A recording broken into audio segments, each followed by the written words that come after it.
right here. Udonis Haslem getting ejected from last night's Miami Heat game for this. Let's go. For this. A little awkward moment with Dwight Howard. A little sourpuss face exchange. A little choice words here and there. Boom. Go take a shower. Do you know what you had to do to go take a shower back in my day? And not just any day, but exactly 24 years to the day. May 14th, 1997. This, as you'll see right here, this was considered an awkward moment.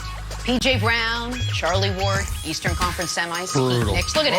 I'm not even sure there's like a delay a game here, or if that's a thing in the NBA. I don't even think they took a timeout. I don't even know if this would have made the show. The show would have been packed. They would have been like, maybe we make this. Back in my day, 24 years ago to the day, this was called a Wednesday. It just was. It was just like that. Maybe it did, and maybe the course of NBA history was changed. But as far as my butt first goes, this was just called a Wednesday, you guys. We've come a long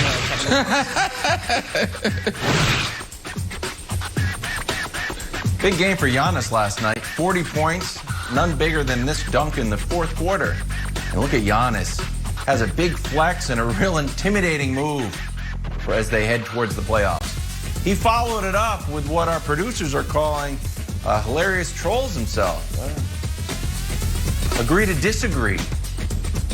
Giannis. I almost pooped. All right. Not good. Time for a fun new segment. We're calling it Big Deal or No Big Deal. We'll start with Patrick Mahomes. Patrick Mahomes has a sparkling 10-0 career record in the month of September. So let's take a look. Chiefs start the season with the Browns, the Ravens, and the Chargers this year. It's not that easy. But Brandon, Patrick Mahomes being undefeated in September this season, big deal or no big deal? No big deal. Everything has to fall. And then you look at this year, you said it, the Cleveland Browns. That's your team, Nick. You got Baker Mayfield. You like this team. This is going to be the year that it's going to be a tough September for the Kansas City Chiefs. And then you have the Baltimore Ravens, and the biggest question mark there is, can this offense ascend? What are we going to do with the passing game? What are we going to do there? If they can ascend and if they go to the next level, then it could be scary, not only for the Chiefs, but for so many other people in the National Football League. And then Justin Herbert, week 3. Week 2 last year, you guys had to go to overtime, and Butker hit a 58-yarder to win it. So this is going to be an interesting September for Patty Mahomes and the Kansas City Chiefs, and also Nick James Wright. So this is no big deal. Yeah, it is going to be interesting because it is a big deal because the Chiefs are going to go undefeated in September once again. Like, what are we talking about here? How many times has Mahomes lost to Herbert? Never. How many times has he lost to Lamar? Never. How many times has he lost to Baker? I think maybe once in college. We got to look it up. Might have been an Oklahoma-Texas Tech game, but since then, never. Not as a pro. And it's not just the 10-0. It's the 32 touchdowns, 0 interceptions that really jump off the page at you. I am delighted the schedule makers gave the Chiefs the toughest part of their schedule right in the beginning of it, because it guarantees the Chiefs get the tiebreaker against the Browns, the tiebreaker against the Ravens, start in the division 1-0. So I love it. It's a big deal, much like Andy Reid off a bye in the regular season. Some of these numbers, the sample size is getting greater and greater and greater to where you have to believe it. So Wilds, I say this is absolutely a big deal, and if I'm the Browns or the Ravens particularly, I'm none too pleased with the schedule makers putting us week 1 and 2 against Kansas City. See, I would like playing Kansas City because I want to be tested right off the bat.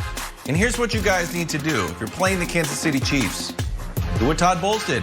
You got to attack and get to Patrick Mahomes because nobody did it last year. Last year, Browns, 1 sack, Patrick Mahomes. Ravens, 0 for.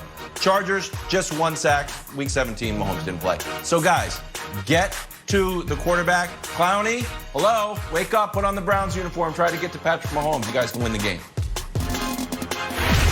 Wilds with the big deal. All right, let's head to the AFC North. So the aforementioned Cleveland Browns set to play the Ravens twice in a matter of 3 weeks with their bye week in between. Meanwhile, Ravens have a meeting with the Steelers sandwiched in between the games against the Browns. I like sandwiches. Brandon, the Browns playing the Ravens twice with the bye in between. Big deal or no big deal? Oh, this is a huge deal, Jenna. I mean, you got to think about what happens during those bye weeks. This is a time where you can self-reflect. This is a time where you self-scout. So the things that you don't do well, that's what you're working on. You're studying other teams in those areas that do it at a high level. Also, you get extra time to prepare. In the National Football League, we're talking about most games being decided by 2 or 3 points. And now you're giving me a couple of extra days a week to actually get the job done. So this is a big deal when you look at divisional football, because now you're talking about games that really matter, and it's going to impact where you're at the end of the year. So this is a huge deal, Nick. Yeah, I totally agree. I don't think it's that big of a deal that they play twice in 3 weeks. That happens occasionally. The big deal is that between the games, the Browns get a week off, and the Ravens play what is always one of, if not the most physically brutalizing games of the NFL season, Ravens-Steelers. And so this is, let me give you a college football analogy. Alabama has been very smart. Every year, right before the Iron Bowl, their game against Auburn, they always schedule Citadel or someone similar. That way, they have an essential bye week where they can make sure they're getting healthy and not getting physically beat up before they face their rival. The fact that between the two Browns games, the Ravens have to deal with that Steelers defense is a huge deal. And the fact that the Browns, and not only do they not have to deal with the Steelers defense, they get a week off to, as Brandon said, self-scout and correct or change the things they need to change from the first matchup. I think this is one of the most important scheduling quirks of the schedule release from a couple nights ago. I think it puts the Browns in great position to do what I think they will do, which is win the AFC North and be the 2 seed this season. So I think this is a very big deal, Wilds. I totally agree with you. Here's the other little secret winner in this. The Packers, because the Ravens' full schedule is Browns, Steelers, Browns. Aaron Rodgers. You think you're going to take a breath after playing Baker twice and Big Ben. Nope, here comes Aaron Rodgers. Or Jordan Love. We're not quite sure, but I assume it's going to be. There you go. I assume it's going to be Aaron Rodgers, but maybe Jordan Love. Well, that's a good assumption. Time for the weird and wonderful from yesterday. One of the top prospects in baseball, Jared Kelenic, making his MLB debut yesterday. His first at-bat spoiled by a pretty awesome catch. But it wasn't quite wonderful enough to make KW's list. What do you got for us? Fan almost screwed that up. Close.